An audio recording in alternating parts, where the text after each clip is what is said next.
দেখেন বেসিক স্ট্রাকচারের কথা আসছে না, উনি এই পর্যন্ত গেছেন যে তার বাবাকে তিনি আমাদের সংবিধানের বেসিক স্ট্রাকচার বানায় ফেলছেন। সংবিধানের ৪র্থ অনুচ্ছেদে যদি আপনি যান ৪-এর ক, সেখানে দেখবেন যে জাতির পিতা নাম দিয়ে তারা যে কাজটা করেছেন যে তার প্রতিকৃতি এখানে ওখানে রাখতে হবে, এবং এর মধ্য দিয়ে একজন ব্যক্তি একটা সংবিধানের বেসিক স্ট্রাকচারে পরিণত হয়েছে, এবং তারা বলেছেন যে এটাকে পরিবর্তন করা যাবে না।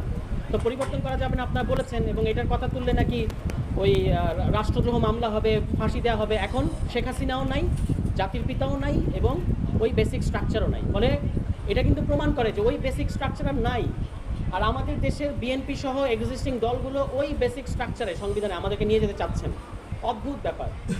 এবং তারা সংবিধানের 106 নামক এক জিনিস, যেটা বুঝেন, গণ অভ্যুত্থান করেছে বাংলাদেশে, গণ অভ্যুত্থানের পর একটা সরকার গঠন করা যাবে কি না, এটার জন্য শেখ হাসিনার রাষ্ট্রপতি, শেখ হাসিনার প্রধান বিচারপতির কাছে রেফারেন্স পাঠাচ্ছেন।